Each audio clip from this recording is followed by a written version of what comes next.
it was a busy it was a busy week, 10 days or so. That's Yeah. really okay, so we are going to get this going. Advanced sharing. Okay. Here we go. Live. Okay. Great. So I believe this is working. Hold on. Let me triple check. Okay, live. And I have then, a message that says this meeting is being live streamed. okay, I think it's working. Excellent connection. It says it's happening. Okay, great. All right, now I'm going to start recording here, and then I will let people in. Let's see. All right. Looks like we have 8 people in the waiting room so far. Forward to the cloud. Okay. Everyone ready? And I will start letting people in. Okay, here we go. Of Thank you. course.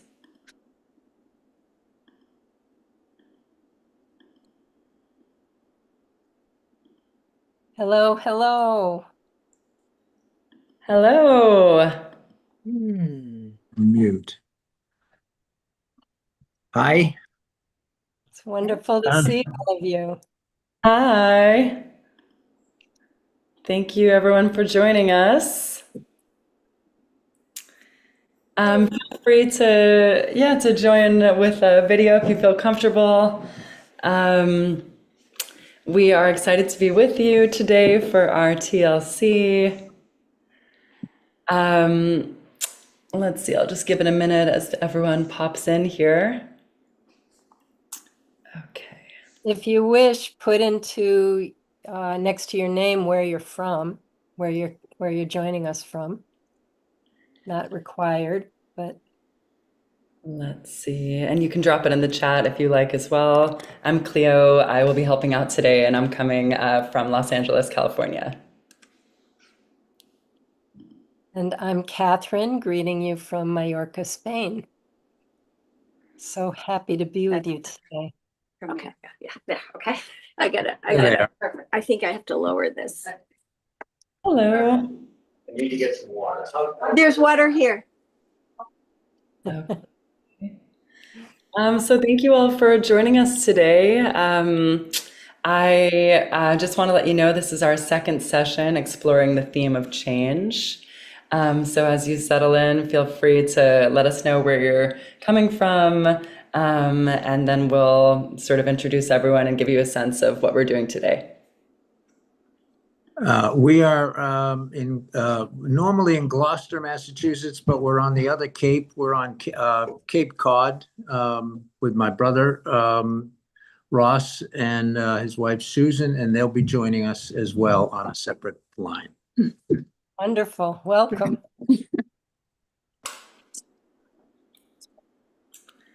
Excellent. You look like you're dressed for a party. Leo, you look so beautiful. Oh, thank you. I love this little fruit I dress. love the spring for the summer fruits there, the Thank kiwi. you. What Yes, else? we have kiwi, we have pomegranate, we have Yes. pear. I thought it was It's- appropriate. It's so Spanish looking, but not very American looking. So it's a welcome relief. Agreed. Well, I guess to kick us off, again, I'm Cleo Handler. I'll be helping out today. Like I said, this is our second session exploring the theme of change, and we have the joy of talking with David Reed today about change.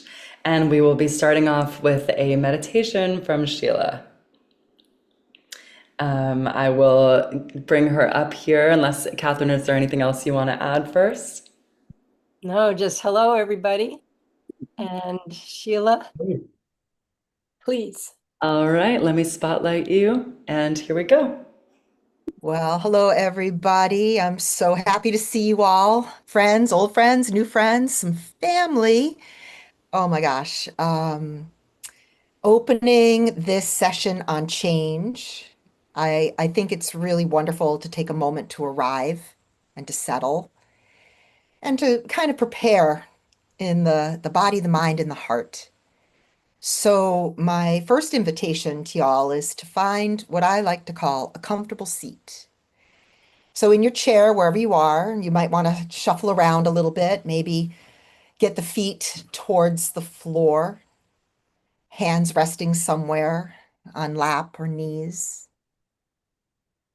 And if it's comfortable for you today, let your eyes softly close or maintain a soft gaze, kind of past the tip of the nose. And take a deep breath in that you can let out with a noisy sigh. And do that again. Take a deep breath in and then just let it go.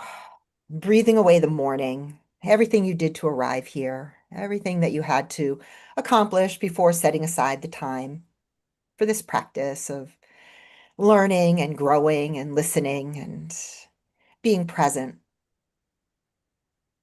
And then if it's comfortable for you, your breath could shift so that it's in and out through the nose. And that is a way to filter and lengthen and soften every breath. The shoulders drop away from the ears and the heart naturally rises. You might hear your breathing. It's a good thing. It's a wonderful anchor to the present moment. The jaw can soften. Your belly can soften. Perhaps a soft smile on your face, allowing gratitude to bubble up, appreciation for this community, for this moment, for this precious life. And notice how it feels for your body to settle in. Some subtle shifts as you feel your seat on your chair. Perhaps your feet on the earth, the line of your spine as you lift the crown towards the sky, holding a regal yet relaxed posture. We're taking rest. Resting in the flow of your thoughts, impressions, feelings, without judging what you observe, just watching, inviting in deep listening.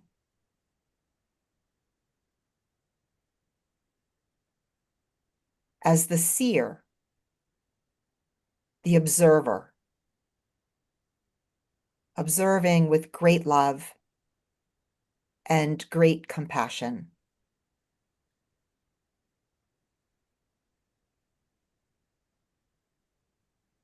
Begin to notice all the phenomenon around you. Sounds, light flickering behind your eyes, all the changing aspects of your environment.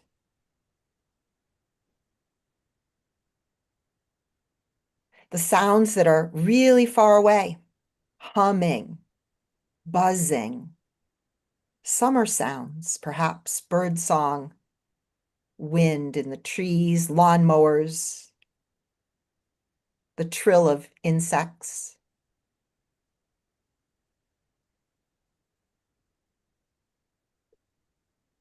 The sounds that are closer in your home, in your room. Just observing, not getting carried away, not getting drawn into storytelling.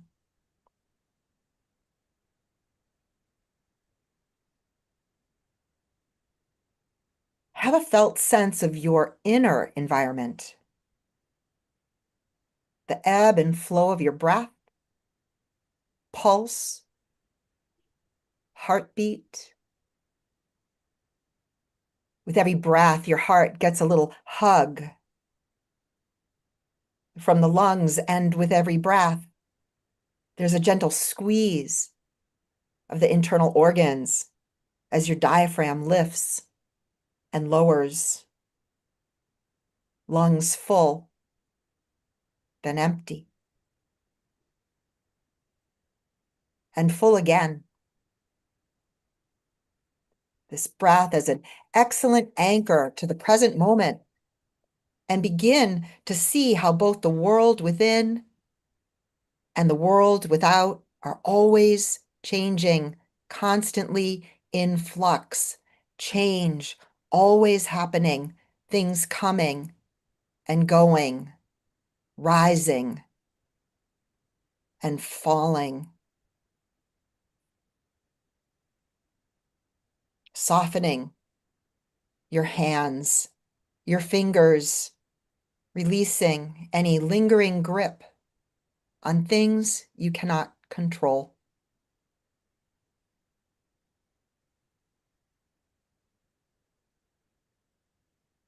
And let's be quiet together.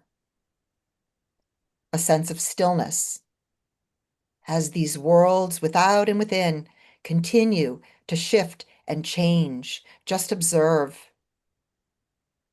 And if your mind wanders, return to your breath.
We'll have a very slow return. Please keep your eyes soft or closed. And recognizing that mindful practices like these help us to train the mind to be with the flow of change, to remain equanimous in the face of what is changing, to find the quiet space within, even as the storms of life swirl around us. We know that change will always be a constant companion on our journey through life. And whether we resist it or embrace it can determine not just our happiness, but our potential growth. A yogic perspective reminds us that life is a series of natural and spontaneous changes, and resisting these changes creates sorrow. It's said, let reality be reality. But what is so exciting and so important to add is that by this practice of observing, we can begin to see more clearly. And seeing more clearly allows us to choose. We can stay here with what is, as we are, or take another path. And with clarity and faith and trust As Joseph Campbell tells us, we must be willing to let go of the life that we've planned so as being able to have the life that is waiting for us.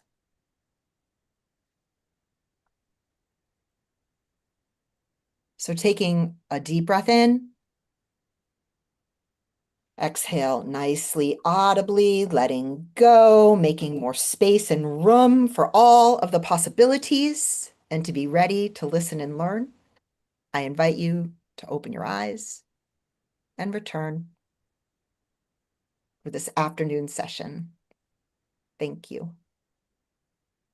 Oh, Sheila, thank you. What a beautiful frame for our webinar today. That was really lovely. Thank you so much. All right. Well, this is meant to be an open conversation. So, just encouraging everyone, we would love to hear from you. If you feel compelled to write into the chat or raise your hand throughout, we want to hear your insights and wisdom. So, these monthly Sunday TLC gatherings are intended to be a space where we can build our Living Whole online community. Last month, we began this series of 3 webinars focused on change with facilitator musicians, Noah Plotkin, Maya Ibar, and Tristan Martineau. Living Whole Online includes creative pursuits like music, art, writing, photography, and filmmaking that lift our hearts, because not only do they help us heal, they help us through precarious times, like the times we are currently living through. Creativity is a shape changer. One moment it takes this form, and in the next moment it takes that form. It's like a dazzling spirit that appears to us all, wielding pigments on canvas, pen on paper, fingers on instruments. Creativity helps parents raise children. Protesters cook up a revolution. People find their voices. Even though David Reed's day job is that of Vice President of Medical Oncology and Ambulatory Care Operations at the Dana-Farber Cancer Institute, creativity infuses his whole being. And we have the privilege of hearing about some of his creative activities and sharing about our own during this webinar. David and I have known each other from our days working at the Massachusetts General Hospital about 30 years ago. And his contributions to Living Whole Online include podcasts and programs in the food section, in the movement section, and in the mind, body, spirit, art section, and filmmaking section. When we're in the midst of change, we often don't appreciate the benefits. Sheila was really touching on this during that gorgeous meditation.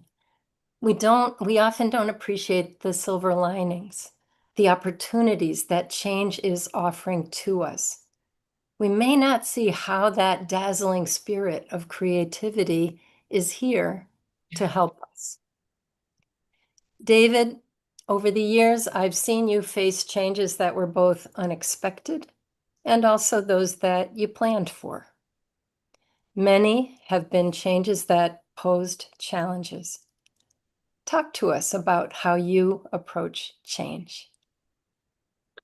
Thank you so much, Catherine. Thanks for that great introduction. And hello, everyone. Catherine asked me to talk about what change means to me. And I know change means different things to different people. You're going to have 3 different months of speakers on change. For me, it means we all understand as time passes and we grow older, changes are inevitable, especially in technology areas. But as we know, there are 2 types of change. It can happen as a result of life circumstances such as health, or where you get accepted to college, or where you get a job, etc. Or change can also be more intentional, things done to improve your life or the world. So I am going to share my screen, and I'm going to make sure if everyone can see this. Can folks see that screen? Yeah. Great. Looks Okay. good. So cute. Really good. I am going to also minimize it so I can read everything I wrote on the screen. But for now, I want to talk about some of my favorite motivational change quotes that I frequently, I'm going to save my best one for last, but these are great quotes that from some leaders with regard to change. So Mahatma Gandhi said, "Be the change that you wish to see in the world." Um, the next one is, "The only way to make sense out of change is to plunge into it, move with it, and join the dance." This is by Alan Wilson Watts. Change is hard at first, messy in the middle, and gorgeous at the end. I love this one by Robin Shamara. I am no longer accepting things that I cannot change. I am changing the things that I cannot accept, by Angela Davis. Words are where most change begins, by Brandon Sanderson. And education is the most powerful weapon with which you can change the world, by Nelson Mandela. And the last one is, which we hear frequently, and it's attributed to the Greek philosopher Heraclitius. I think I've got that right. Change is the only constant. So, I'm going to go back to this for a second. Some people don't understand the benefits of change when it's happening to them now. I am one of those people. I generally consider myself a progressive, but can be also someone who tries to resist change from time to time. So I guess I'm the odd hybrid of someone with progressive values, but with a tinge of historic preservationist in me. Some things in life can seem like two step forwards and one step back, or these days in the US, sometimes we feel seems like one step forward and two steps back. But embracing change for the long game is important, and it can help when someone is intentional about it. Sometimes you have to lean into things. I don't like the term only if it's convenient. So I'm trying to lean into aspects of my life where I need to know change is inevitable. Early in high school, I remembered listening to a panel of seniors. I was a young high school student. The member of the senior class were up on this panel about what they wanted to do in and with their lives. Some talked about how much money they wanted to make. Another person talked about how many houses they wanted to have and where. But one guy in the group said, in a way, he wanted to live his life with his choices that he made throughout it to make sure he just left the world a slightly better place. That thoughtful, humble, undramatic comment really resonated with me. Some things stick and some things are impactful. So I've always remembered that from high school, to say, what can I do to leave the world in a slightly better place than when I found it or when I came into the world? So I really like to be data-driven for change. This is just one example, always looking at data. Where do greenhouse gases emission come from? And many on this group are plant-based eaters. Many are non-emissions or non-polluters where they can be.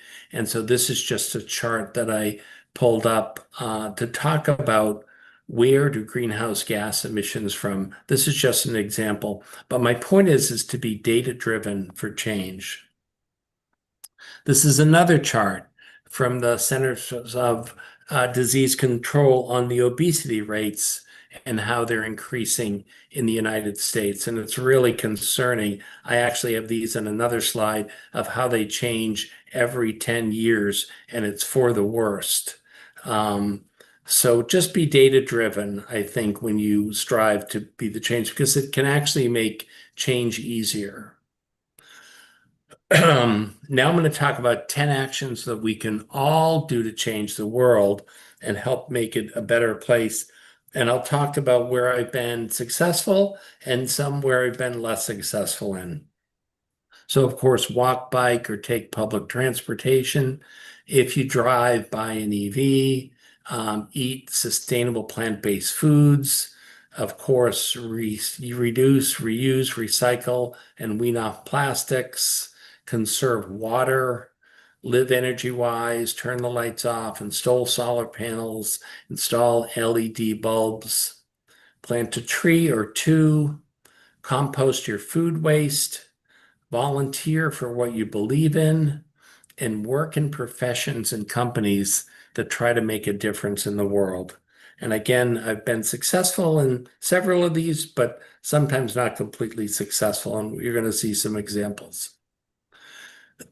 So again, this is a warning. Be prepared for lots of bikes in this presentation because that's one of my passions.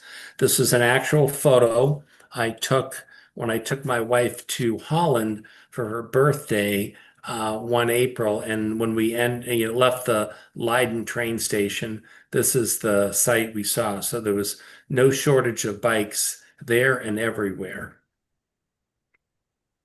And I love this this paradigm.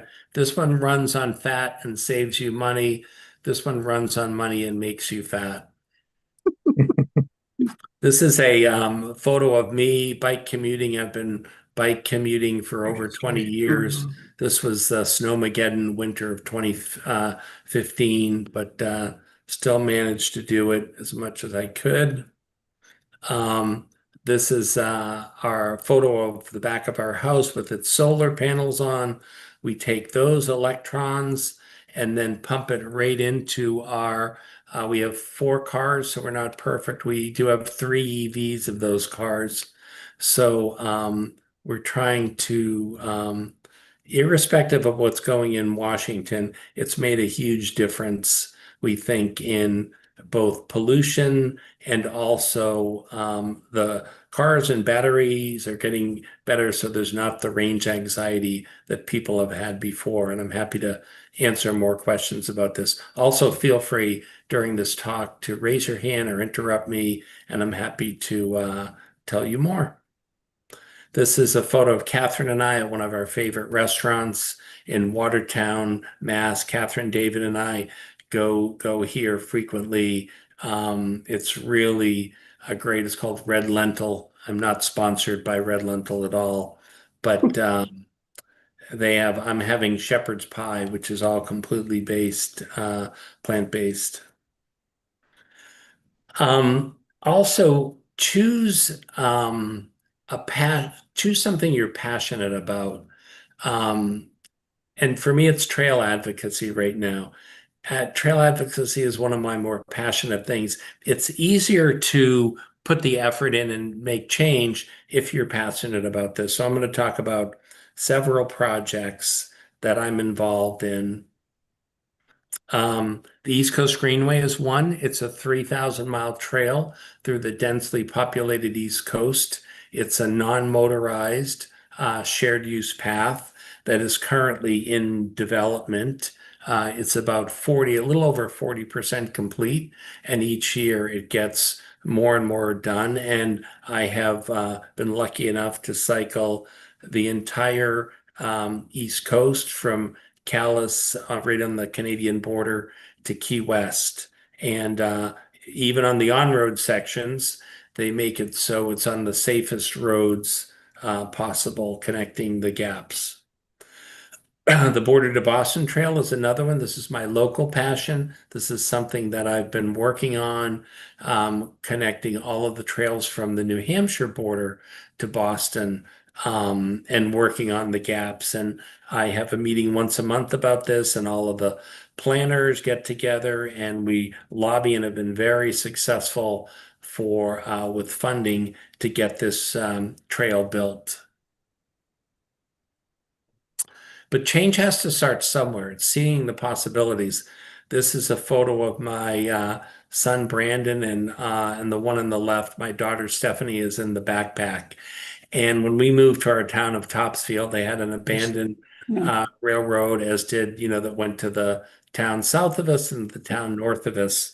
And then I started getting involved and said, how can we make this a rail trail now, which is very well used. So we started with redecking the Brandon Railroad bridges. We set up a committee that met, and first it was getting over the bridges, which was good. This is a photo of my daughter Stephanie the day that we finished redecking the trail over the Ipswich River Bridge. So it was a great day for this in 2009.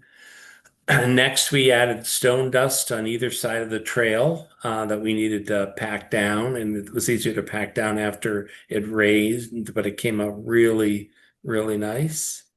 Then we worked on trail amenities, informational kiosks. And here's something, that I have a very concerned look on my face, rightly so, that we over-engineered this one. So we realized that if we made these, it would take a month to build each one, and all of us had day jobs and we're all working. So my friend Todd, who's on the call, he was there the day we put this together. So we decided, in order to have the trail kiosks, we needed to put them on a diet. So we changed to make a smaller version, and never underestimate child labor. This is my son Brandon helping putting one of the smaller ones together in our garage. And this is, we basically were Recording in progress. Henry Ford. We made an assembly line, and we made 5 or 6 of these that we got ready to install in the spring. And this is an example of a photo that I took just recently. So they all came out really nice and right along the trail. They have a map of the trail. They have distances. And then the left lower end panel, they have a little bit about the history of the particular area or town that we're going through. So back to the 3,000-mile non-motorized trail along the congested East Coast, the East Coast Greenway.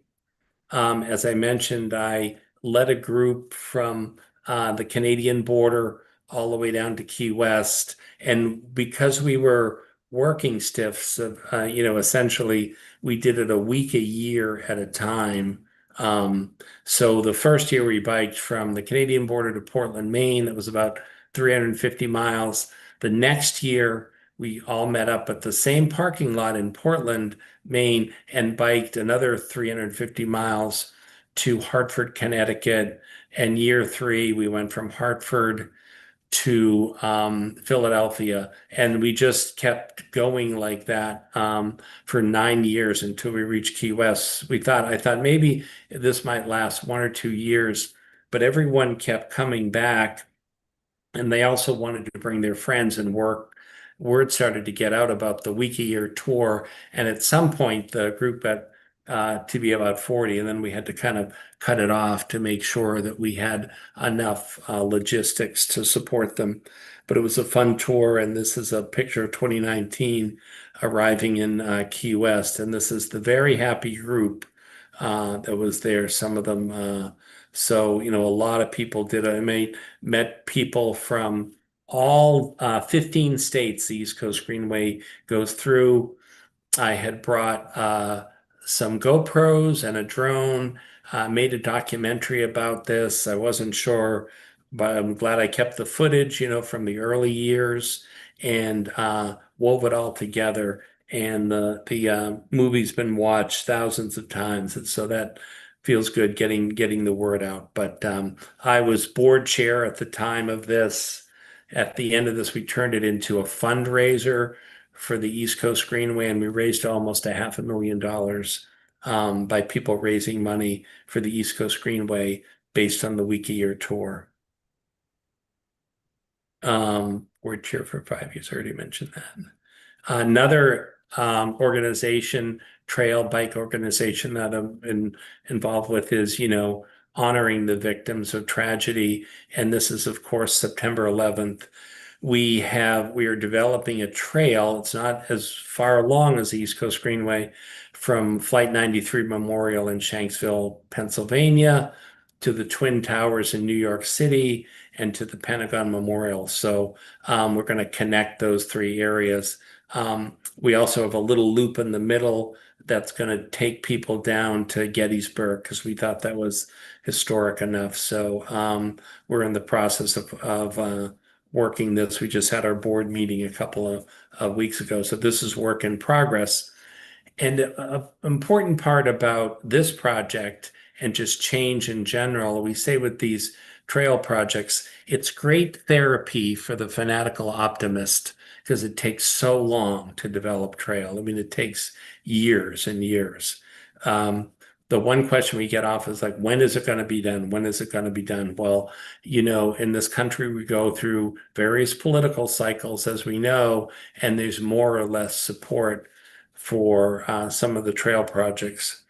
I will say, working on the September 11th National Memorial Trail, I'm somewhat encouraged because it's really there's a lot of bipartisan support for this one. So we are getting funding. Also, another one of my passions is gun violence prevention. So there was a group of us that biked I live in an area north of Boston called the Tri-Town, which shares a regional high school. And we biked down to Newtown, Connecticut, to meet with the Sandy Hook teachers that went through that horrible, horrible day. Now about 12 years ago, and just to show support and raise some money for the Sandy Hook group down in Newtown, Connecticut. And they really, really appreciated our efforts. The other thing I also do more local to home is we're warm showers hosts. Up and down the East Coast Greenway, which we're about 2 miles off the trail where we live, we host people online. There's a website called Warm Showers, and you can sign up, and it allows people to contact you if you're home and available and want to open up your home. And we've had such amazing, amazing guests. This is a couple that is from the Netherlands. It was biking up the East Coast, and they stayed with us. We've had great I have a funny story from a few years ago. There was 2 French photographers biking up the East Coast, and they were staying with us. And my wife is fluent in French, so I'd get home at night and they'd be out on the back porch having happy hour and laughing and chatting. And then I went to work the next day, and I come home the next night and they're still there. They're having another happy hour. So they said the food was too good and they wanted another day off. So they stayed with us 2 nights. So, and the kids really enjoyed meeting them, and they were publishing articles, and they wrote a little blurb or thank you to our family in one of their articles. This is another couple from Nova Scotia who was biking down the East Coast Greenway to New York City with their 11-year-old daughter, Zoe, and they stayed with us for a night or 2, I forget. But this guy, I'm learning from him because I thought I was manipulative. His daughter wanted to go see the play Hamilton in New York City, and he said, all right, we will take you there if we can bike as a family from Nova Scotia down to New York City. And I give her a lot of credit at 11 years old, biking those hundreds and hundreds of miles. This is another couple from 2 weeks ago that were biking up from Florida, and they had their dog with them who stayed with us. And we've had also larger dogs. In this last year, we had a couple with a large husky in a trailer. So Warm Showers is a great website, and it really means being flexible, opening up your home to strangers. And we always get more out of the visits then we give in a warm shower and a hot meal. And we bring down our Murphy bed in one of our guest bedrooms, and they have a comfortable place to stay. And we get to share stories about cycling around the country. And this couple here is amazing. They were biking from Florida up to Bar Harbor, Maine. Then they were going to take the northern tier route of adventure cycling to Seattle, then go from Seattle down the Pacific coast to San Diego, and then there's a southern tier route from Adventure Cycle from San Diego to Tallahassee, Florida. So they were biking the whole periphery of the United States that, was going to take, of course, more than 6 months to complete, but they were all in. Just hearing that story. Also, David? Todd, who's on the call here, he and I have done several bike drop-offs and bike collections for an organization called Bikes Not Bombs. So what happens with all those bikes you just saw on all of those slides when they're no longer needed? Well, we help an organization send them to Africa and Central America. And we load up. We have a record of 500 bikes in a single shipping container. We take the pedals off and seats, and those go in separate boxes. But we load these bikes, and they're shipped to really people in need. And it's really amazing, some of the stories in these countries, people who would walk 20 miles to school and now they have a bike, or people would rig up ways to get water back to their village. So, and we make sure they have there's a partner organization there who knows how to re-put them back together and fix them up and give them to appropriate people who need them. So Bikes Not Bombs is another great organization. Essex David? National Area. David, Yeah. let me interrupt for 1 sec before Sure. you move on to Essex. And we're just remembering all about the bikes. Jack asked a question, how can we see the week a year film? And Jack, I just want to let you know, on the Living Whole website, there's a podcast with David and me where he describes the whole East Coast Greenway in a lot of detail. And every Sunday we put a new film or a new program up on the website, and programmed in this fall is the Week a Year Tour film that he made. It's a really terrific film. But if you want to see it before we get it up on the website, I can make a little deal with you. Yeah. Also, I just dropped that podcast into the chat in which they speak about the project, so you can see it there. Thanks, Oh, Cleo. great. Yeah. It's interesting. When we interviewed, during making the film, one year we interviewed, and one of the people, unsolicited, said that it changed her life doing that, using the word change. I never had imagined that, years later I'd be doing a podcast on change, but it changed this woman's life. So great question, and happy to send you the link early, of course, Cleo said. So I'm gonna, I had a lot of slides, but I actually edited down, but I'm gonna veer away from bicycles for a few minutes and talk about, look at this photo with a lighthouse in it. And I was also chair of the board of Essex Heritage. And this is a heritage area up in Essex County in Massachusetts. And we had the opportunity a few years ago where the Coast Guard was decommissioning lighthouses and selling them off. You had to be a nonprofit. You had to allow public access to it. And so we, filled out all the forms, checked the boxes, and little did I know we had a lighthouse that the organization owned. So we had to renovate it, get grants. We also had two houses, the assistant innkeeper's house. And so this is a picture of my family. We got the lighthouse for $1, and we went to visit it. This is in 2017. We've done a lot of work to it since then. This is my son Brandon when he's a little older. This is a camping shed he built for his Eagle Scout project.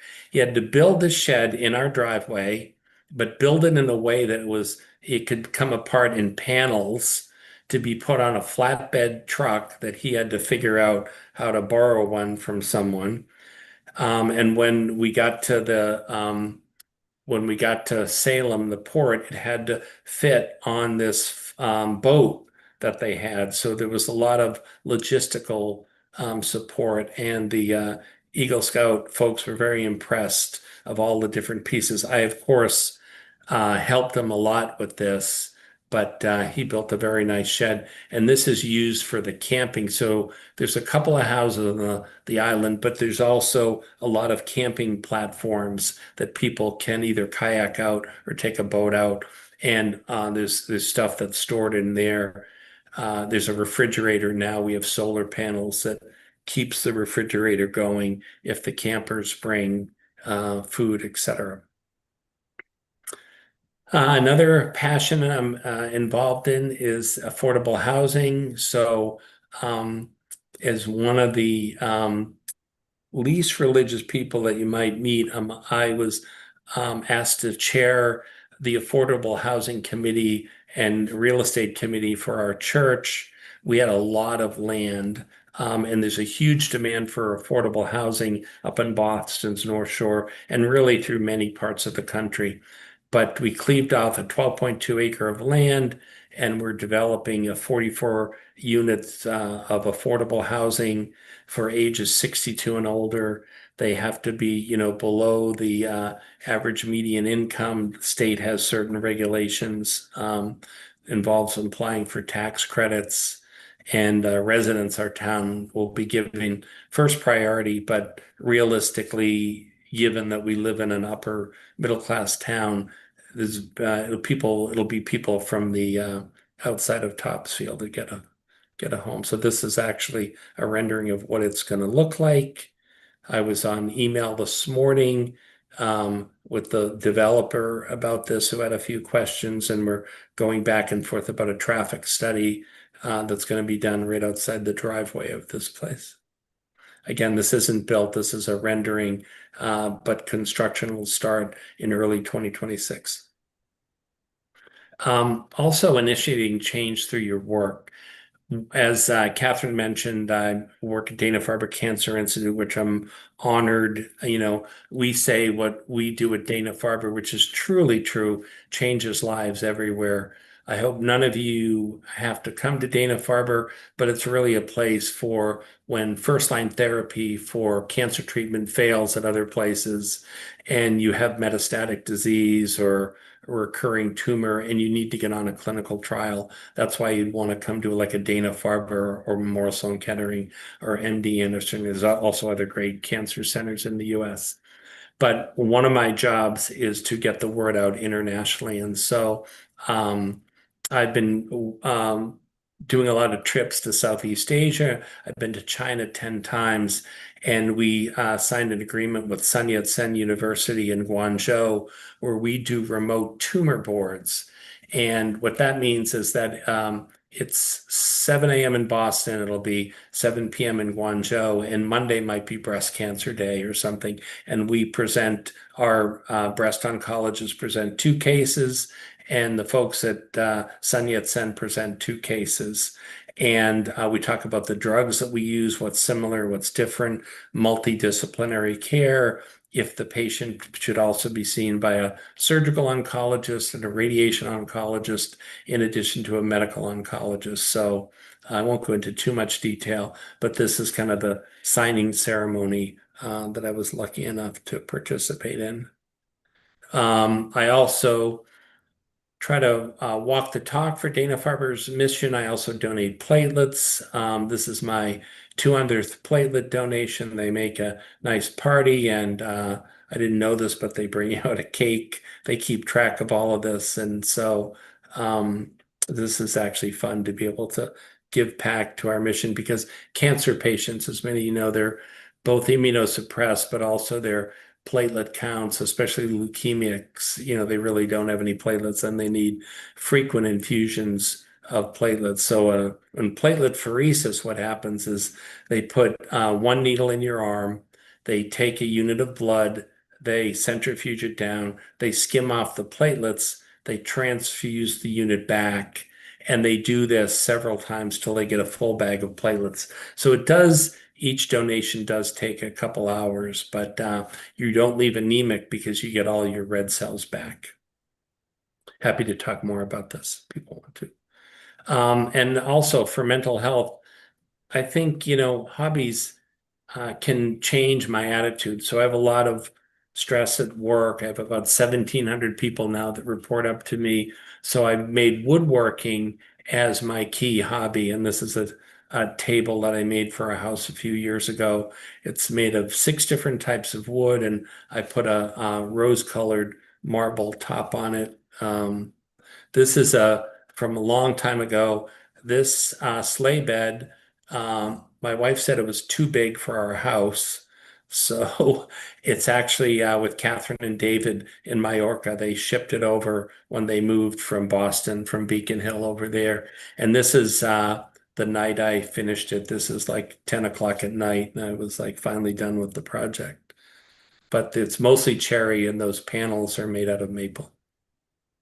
I also, because I've been told we have enough furniture in our house, I've been making end grain cutting boards. They're kind of like optical illusion cutting boards with different patterns.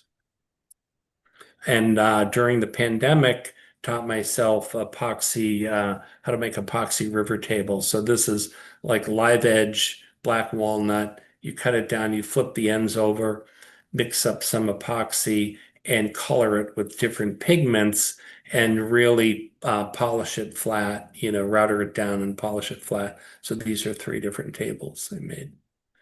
And even if Bike's Not Bomb, there are some bikes that actually Bike's Not Bomb does not want. So I've been making, bike tables out of them. Some of the really old bikes, especially the old ones with like gas tanks, and those from the 50s and early 60s.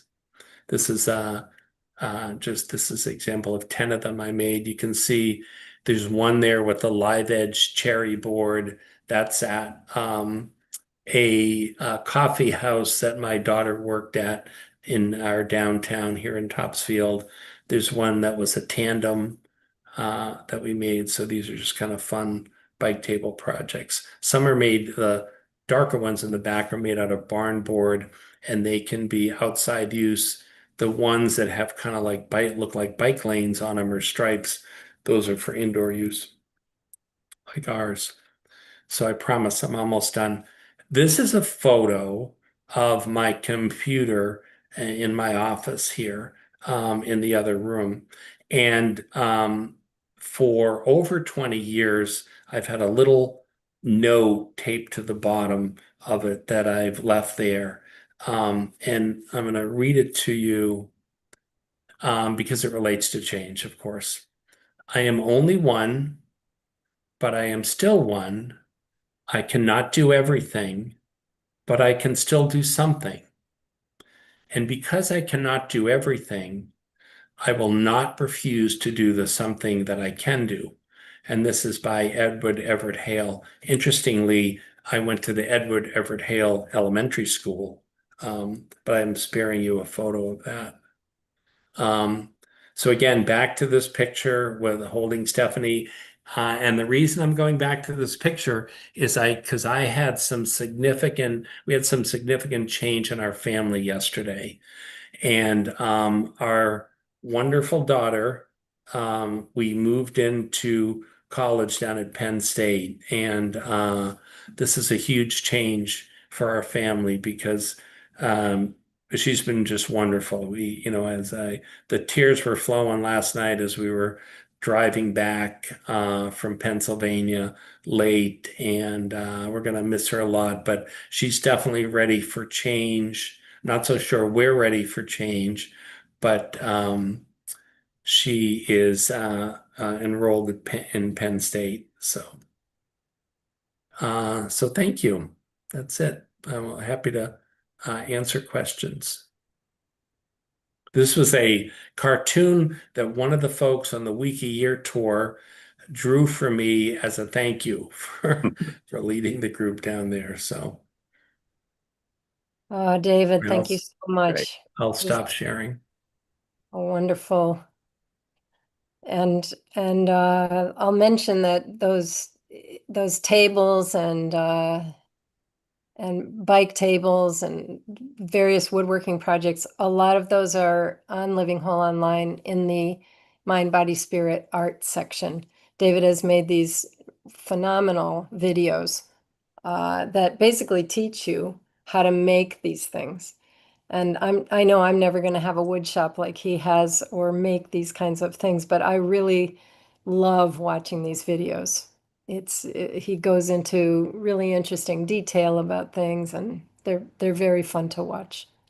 It's during the pandemic, I kind of taught myself a little video editing, and some people hate it, but I love it, including the sound and music and text and graphics in there. So Yeah, there are a lot of great videos out there. I encourage everyone to check out. And I just wanted to say thank you so much, David. That was really inspiring and just a very special thing.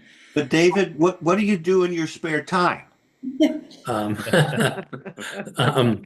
I'm pretty busy. Like I've had a lot of encourage to like you should retire or something like that, but um I have a very patient wife. I think that might send her over the edge if I, did any more. But I'm able to, well, I've been able to, I have a sleep disorder. I mean, I've able to cobble the sleep disorder to a very productive career and also a lot of hobbies. So.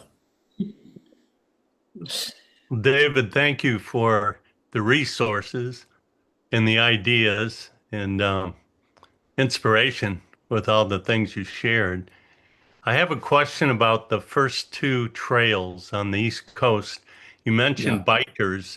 Are hikers also popular on those trails? Yes, they are. We've actually had two veterans that were hiking the East Coast Greenway stay here. I mean, it takes a long time, and there's actually a lot of hikers on the September 11th trail. There's actually a group now. So yeah, it's again not for non-motorized. We said shared youth pass. So there's we're welcoming to e-bikes and scooters and skateboards and anything that doesn't have a combustion engine really. So because if that's actually part of the grant process. It has to be non-motorized users. Most people aren't through riders on those trails. 98% of the people out there are out walking their dog on the local trail, which is wonderful. That's what I'm thinking. I'm in New Hampshire and could Yeah. get to that trail for a day. Yeah. And thank you. What town are you in New Hampshire? I'm in Grantham. Okay. Yeah, I don't know. There's a great trail from Concord, New Hampshire, all the way up. It's about 55 miles, 57 miles to Lebanon. So it's called the Northern Rail Trail, which is beautiful. Oh yeah, I've been on it. I'm just south of Lebanon. Yeah. Okay. There you Yeah, go. that's a good trail. Yeah, that's a great trail. Yeah. Are there any other questions that people have? Any other reflections or thoughts you want to share before we move ahead? Todd, I want to call out my buddy Todd Curland. He and I met on a bike ride in the late 1980s. He's been very supportive. He's actually Stephanie's godfather, and we've been on a lot of bike rides together. And I actually I really cut the presentation down, especially to keep it apolitical. But one of the slides, Todd, I had in was during the pandemic, you and I meeting in a parking lot, writing registered to vote postcards for different states. So I could have, we could have gone crazy with this thing, but we're trying to. So just my point is just everyone can get involved. Um, we all have, busy jobs and but you can still do something per the last comment. One of the things that, from the Stephanie's convocation yesterday, they, was talking about change is inevitable, is that everyone can do something, to improve the world. I forget the exact quote that the person said, but it's really, really true. So Hey, yeah, we've got a lot of change in our family, and we will get through this. And you know, your kids observe what you do with your, disposable time, and I think that's made a difference in our kids. So, say, can I add one thing, Dave? of course, The thing I'd add, great presentation, by the way, it's hard to keep track. You've got so many things, interests and passions. Any one of those would keep most of us busy on their own. But I just wanted to comment that one of the things that Dave does, I'm a friend of Dave's, and I know many of you are, he gets people involved. He enrolls people in the passions that he has. So if he's doing a bike ride or a fundraiser or delivering a bike table or there's something going on related to the trails, he lets his friends know about it and he gets us involved. And it allows us to participate and to develop some interest in those passions as well. So I think that's a key part of the change that he has in his life. He gets other people involved, and it's a benefit to us. yeah. Thanks, John. Yeah, you try, and you can be more or less successful. People have to have a passion. Some people try things and don't like it. Biking 3,000 miles isn't for everyone, but we can all do something. So, While we have both of you guys on the spotlight, I'll mention we have a beautiful podcast in the food section of David and Todd talking about whole food plant-based. Todd's got a really, really interesting, very heartwarming story about his journey with food, and he inspired David to get on that journey as well. So check out that podcast sometime. It's really, really beautiful. And also Todd has contributed a number of videos. I think David, you were helping a bit in doing the video editing that are just really sweet, lovely videos showing some of his favorite ways of making food. Yeah. Todd's a super busy guy too, and he's come up with very creative, very nutritionally packed ways of doing snacks and breakfasts and smoothies. Right. Yes. Yeah. He's good in front of the camera, and I do the editing for him. So yeah. I So we just, have to know, Catherine, that I made some hummus 5 minutes before this call. Send it around. well, I just linked that introductory podcast video in the chat as well, but there are multiple videos that Todd has made there are 3 that I'm looking at right now, so you can feel free to check them out on the site, get some snack inspiration. Yeah. All right, well then I guess let me turn it back over to Catherine, and we'll just say thank you again so much, David. That was a really wonderful, really wonderful session. Yeah. And before we move to our closing, I just want to take a moment to highlight for everyone some new content that we have coming up that you can enjoy. So here at Living Whole, we have a podcast coming up with David Reed. That's what came out today. Hopefully you got that in your email inboxes. It's with Catherine. They have a lovely conversation. I highly recommend it. Also coming down the pike, we have Tiffany Sankari Feldenkrais movement lesson about improving stress by undoing your head forward posture. We have Catherine's podcast with Maggie Block. We have Sheila's chair yoga class, which you may get a secret sneak peek of in a minute. No spoilers. And coming up in September, our next TLC will be on the 21st. And that will be a very cool special session in which Catherine and her husband, David Thomas, will continue this discussion about change. It's our final session on change, our 3rd webinar devoted to this theme. And we're going to be focusing on the idea that Living Whole Online is meant to help all of us with a very challenging project in life, which is trying to take on a lifestyle change. So between now and then, be thinking about what you would like to share about your project of lifestyle change, what your intentions are, what barriers you have been encountering, and how you're going about taking action. And Sheila Magalhaes will be returning to center us at the beginning of that session and to offer a closing chair yoga session. So there are many more surprises coming as well here at Living Whole Online. Thank you all. Thank you, Theo and Cleo. Thank you all for participating in this lovely Sunday TLC gathering. David, so wonderful to have you with us today. One of our main reasons for creating Living Whole Online is so that we can meet together and have conversations. For now, our main way of doing that is these monthly Sunday TLCs. We're open to hearing from you about other things that you'd like to have happen that will strengthen the community. Does anyone have any more comments, questions before we turn things over to our beautiful chair yoga class with Sheila? Everyone seems quite zen. Would you Ready to move it? anyone want to jump in, or is everyone feeling good? Feeling good. Excellent. I'm feeling really good, and I also just wanted to add that one of the things I've noticed about David over the years that we've known each other is that all of his efforts to change the world and change his community and help people have also changed him.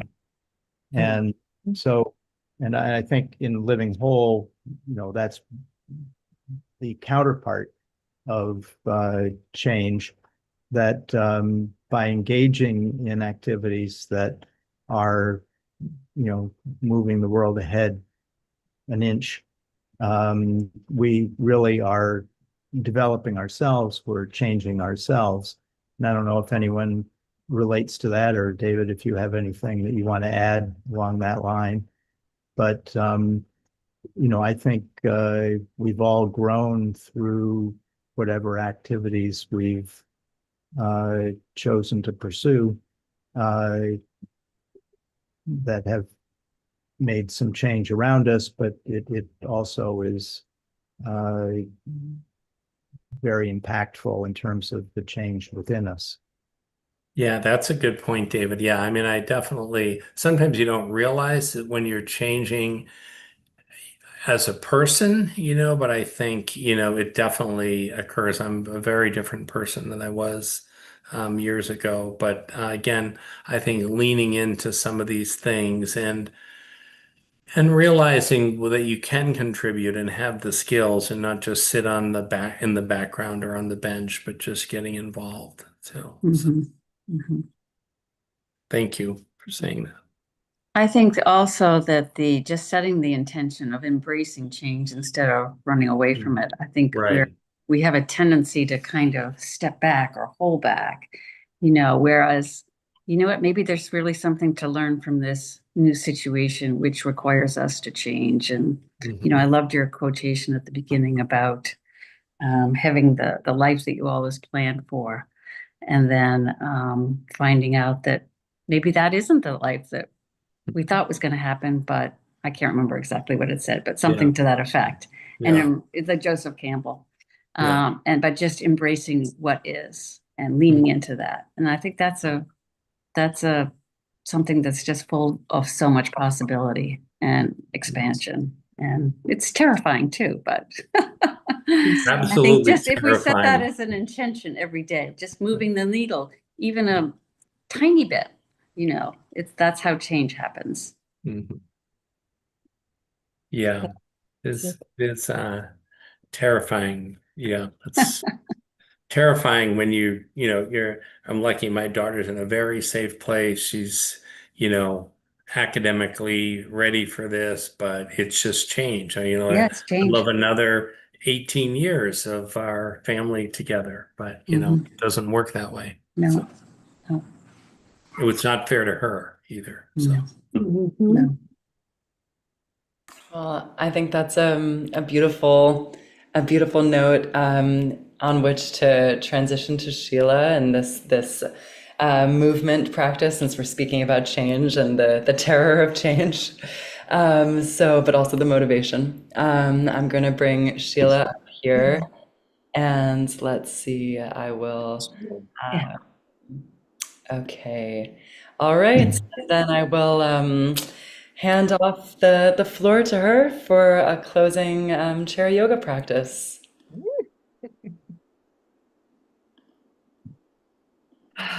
Thank you, thank you, thank you, David. That was so inspiring and eye-opening and amazing, wonderful to see what can come from a vision, a dream, a desire, um, passion, curiosity, all those wonderful things that help us to live our most excellent lives. And well, I wrote down I'm going to find out about how to do a platelet donation because out of everything that was presented, I'm like, I can do that. I know I can do that. And that's good. Thank you. Um, and I also believe that, sometimes when things seem overwhelming, how can we possibly do all this? That picking that one thing is a really excellent way to start. And yeah, Nancy, moving the needle, that's a great analogy. Just, inching our way forward. And my teacher always says, and she's quoting, I'm sure, one of her teachers. Oh, it is. I think Satchitananda said, you can't stop the waves, but you can learn how to surf and riding the waves. So, chair yoga is nearly 5,000 years old. It's a practice that has been offered over the centuries. It is a self-observation practice. It is a practice of curiosity, checking in, no judgment, no competition. Being in a chair means that we don't have to get down on the floor and then back up again, which for many people is quite a relief. And over time, um, we can come from the chair to our feet, back to the chair, and maybe down on the floor. But for sure, this is something for every body. So I invite you to take again that comfortable seat. And for me, I'm in sort of an office chair, so I'm going to scoot more to the edge of it. So my feet are on the ground, ankles uncrossed, hands somewhere on your lap or knees, and pressing up again through the crown of your head, through the crown of the head, to lengthen the spine, to open as the yogis were so fond of exploring the energy channels that run through the body, sometimes called the little rivers. And with those eyes closed or looking soft past the tip of the nose, shifting once again to that easy breathing in and out through the nose, with that gentle smile on your face that helps to release the tension in the jaw, behind your eyes, across your brow. We rest here in the present moment, breathing away the future, expectations, letting go of what's behind us without the judgment, resting in the here and now. A little mantra could be just this. And I love to add, and all is well. Everything is okay. Place a hand over your heart and one to the belly. And imagine these giant, amazing lungs that you might be able to feel from your collarbones all the way down to the low ribs. And imagine as you breathe that you can fill these lungs from top to bottom. And as you exhale, the exhalation is slightly longer than the inhalation, inviting in the relaxation response of rest and digest.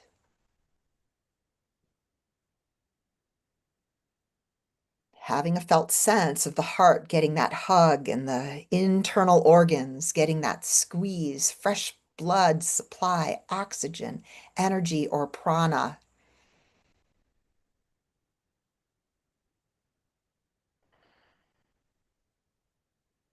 That sweet long exhalation, and the hands fall to the lap or the knees, and you drop your head down, chin to the hollow of your throat, and let your head just hang heavy for a moment, feeling the gentle tug along the length of the spine, the central line of communication, information, sensation. Lift your gaze as though you were looking straight ahead and the shoulders square back. And then turn your gaze over your right shoulder, just turning your head and looking out of the corners of your eyes. And then turn your head and look gently over the left shoulder, looking out of the corners of your eyes. And bringing your head forward, dropping it down chin to chest, taking your fingers laced together behind the back of your head, and gently draw the chin closer and maybe let the spine curve a bit, creating even more space between the vertebrae. More space, more room for all of the sensation, feelings, thoughts, emotions. Inhaling as you lift your head, hands still laced together. Exhale as you let your head fall into your hands, like you're leaning back into a super cozy couch, lounging, opening the chest and the heart and the front body. And then as you look forward, reach your arms skyward, lifting arms skyward. And then turn the palms down and let your hands slowly, your arms slowly come down to rest alongside your body. And then turn the palms up. Inhale, scoop. Arms reach, energy lifting, reaching skyward like a celebration. Exhale, arms come down, come down, come down. And again, inhaling, reaching, lifting, lengthening, and pause for a moment. Take your left hand, reach for your right wrist, and then tug a little bit over to that left side, reaching, squeezing, squeezing.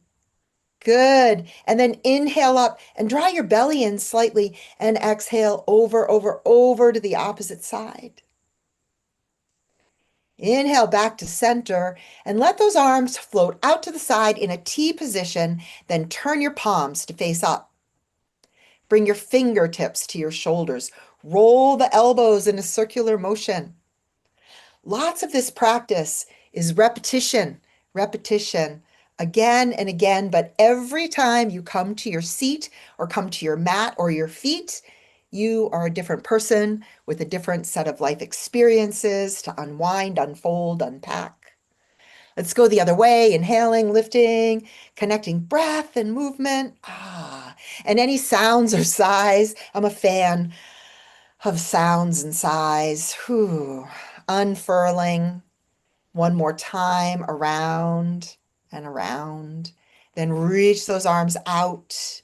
Turn the palms up. Make goalposts with your arms. Then bring the palms and the elbows close to each other and pick up your right elbow and cross it over the left. This may or may not work in your shoulders and your body. You could take the backs of your hands towards each other or hold fingertips to your palm and lift the elbows up and squeeze them down. This is a little bit of shoulder therapy. You can also just hug your shoulders, and that would be just as beautiful. Up and down, there's always a variation and a way to do this work together. One more time, up and down, and then bring your hands to your shoulders and give yourself that great big squeeze, and then slide your hands down your arms, past your elbows, past your fingertips, and then let go and shake your hands out. Shake your arms out as though you're just pushing away anything that you can set aside. Let it go.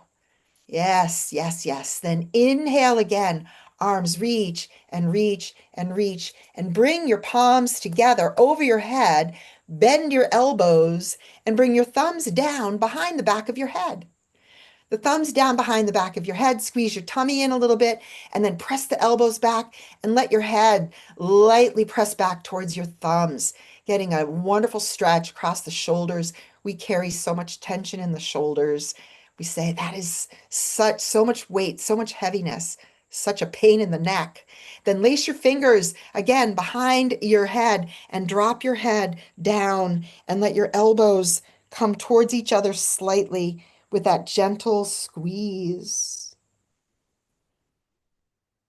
Inhaling, come back. We want to move the body in all directions. Come out with the arms reaching. Spread your fingers wide. Turn your palms down. Exhale, hands fall away. Putting your left hand by your lap. Turn the right palm up and lift the arm and lean over to the side. Good. Come up and switch sides. Bring your hand down and reach across and over. Good. Notice where your mind is. Inhale up, exhale down. Can you be here now? Other side, just this. And back again. One more time. Up across and over. Good. Reaching your arms out to T, take your left hand to your right knee and your right hand to the side of your chair so that you can twist and look over that right shoulder and squeeze, lifting up through the crown so the spine is an extension as you twist. And then gently turning to the other side, taking your hand to your knee, looking over the left shoulder. Again, internal organs love these squeezes. So excellent for digestion, right? This is important digestion, not just nutrients, food, but experiences, stories, ideas, life. Come back to the center as you unfold. Good job. Now reaching those arms out again and turning the palms up. Lift the arms. Now pause here and tip your head back, gazing skyward, looking up towards the heavens, towards all of the infinite potential, all of the good things awaiting in this moment and always trusting. Turning the palms down, let the arms slowly come down, and then reach them out in front of you and press your palms forward like you're saying, stop. Good. And then turn the fingers down. Yes. And press the palms forward like stop. And then turn the palms towards each other. Lace your fingers together. Flip the palms forward. Lift your arms skyward and draw again the low abdominals in and press up towards the sky. Bring your arms out to the side. Turn the palms forward, bring them together, lace your fingers and switch your lacing, the opposite pinky on the bottom, the opposite thumb on the top, like you're holding somebody else's hands, and then flip the palms forward and lift your arms skyward and lengthen, pressing down through your feet, lifting up through the crown, and bring the hands out and over and down. Let your hands rest on your knees. Take your right leg and lift the right leg out in front of you. Just lift it out in front and point and flex your foot and circle your ankle around. I'm sorry you can't see me. It's down too far. Circle around, one way, then the other. And then just bend the knee and let the knee rock forward and back, like a hinge joint that this knee is meant to be, forward and back, bringing in some lubrication into that knee. And then put down that right foot, and pick up, stretch out the left and circle your ankle around one direction, the other, so that all the joints in the body have the chance to be in movement in this practice, one way and the other. And then bending the knee, hinge, and just let your legs swing, swing, back and forth, back and forth. Yes, yes, good, good, good. And then put that left foot down. Now pick up your right knee. Can you take your fingers around your shin and squeeze that knee in close to your belly? Maybe, maybe not. I keep having to back up a little bit away from the desk, away from the computer, and then put that leg foot down and pick up the opposite and give it a squeeze and squeeze in, squeeze in, squeeze in. This is called the wind relieving pose for good reason. Get things moving and then let your foot come down. Now slide your hands to your knees. You're starting to lean forward. Put an elbow and then the other on top of the knee. Drop your head down and hang your head as though you've just put your head down on the desk. When David was talking about elementary school, like a little kid, just putting your head down on the desk, taking a moment to simply be. Again, all of the thoughts and feelings, emotions run through your mind. Don't get carried away. Be here now. Gently lifting your gaze, putting one hand above each knee, walking your hands up the legs, and then letting your hands rest somewhere. Make a little basket, one hand over the other, and your eyes can stay soft closed or look past the tip of the nose. And we'll take just a few moments to be quiet together, turning the attention inward to that inner landscape, observing sensation, the shifting, changing sensations, observing the breath, which is that excellent anchor to the present moment. And as we allow the body to soften, as we give our minds time to rest, we can drop into the quiet spaces between the thoughts and simply ride those thought waves.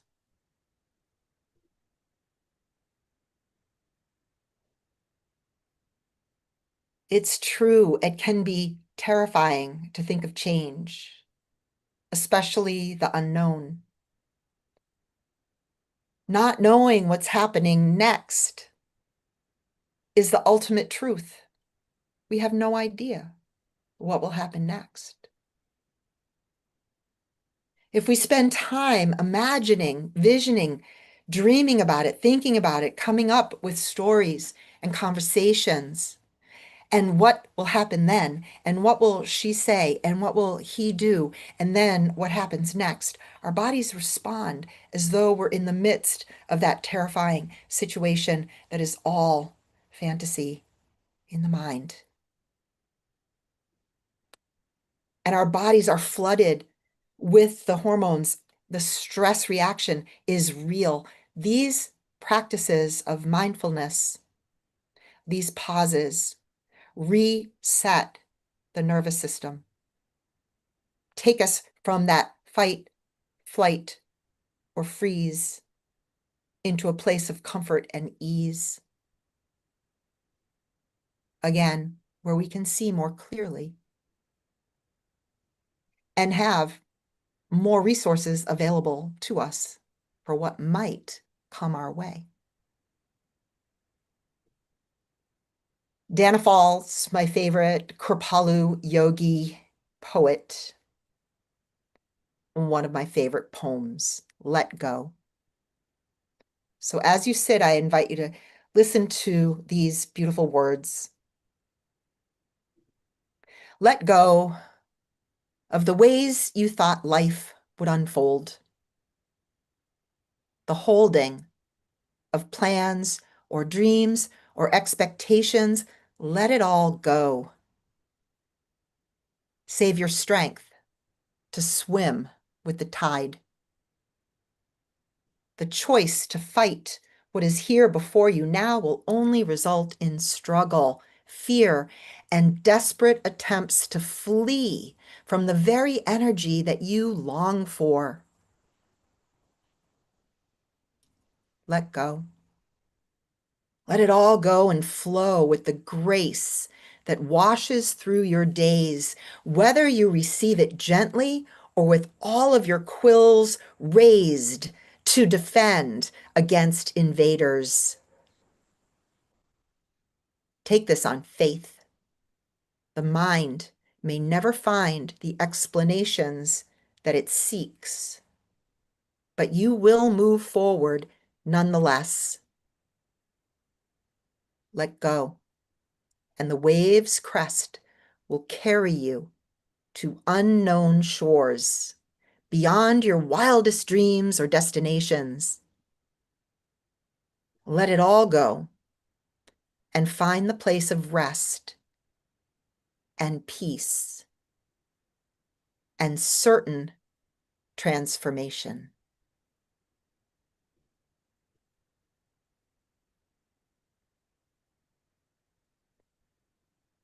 Let your hands come together in this gesture known as the Namaste position, with the palms lightly pressed together towards the heart. Gesture of deep respect for yourself, for one another, for this community, for this time. And as you slowly let the eyes come open, you may be able to scan across your computer those who have joined you. And with great appreciation for who you are as you are in this moment, we say perfect, whole, and complete. Namaste. The light in me sees the light in you. Have a beautiful day.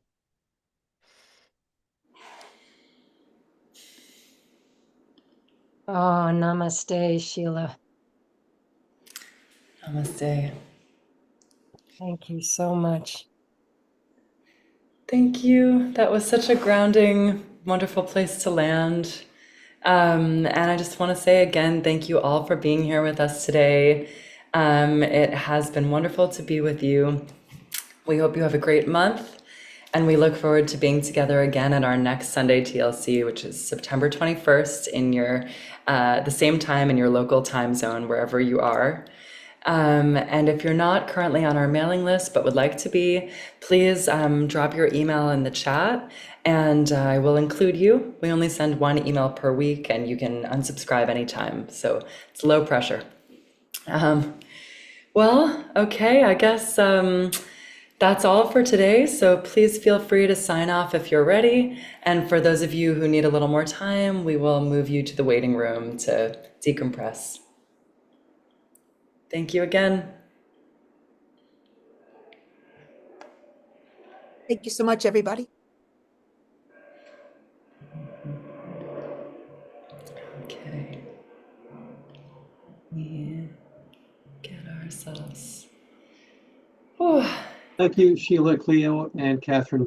Just really wonderful. Really enjoyed it. Thank you. Loved having you. Please come again. okay. All right. Thank you all.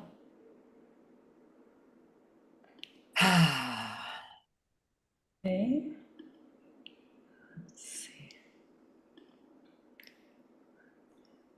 Did we lose Okay. David? I believe that is all. Let me just end these two recording things we have going on. I think both Davids are still here. David, I think David Reed may have left, but okay, let me just make sure I get this sorted. Okay, let's see. So while Cleo is sorting, Sheila, I'll be in touch with you about September 21, Yes, yes, yes. once David and I kind of put our heads together about this idea that we have to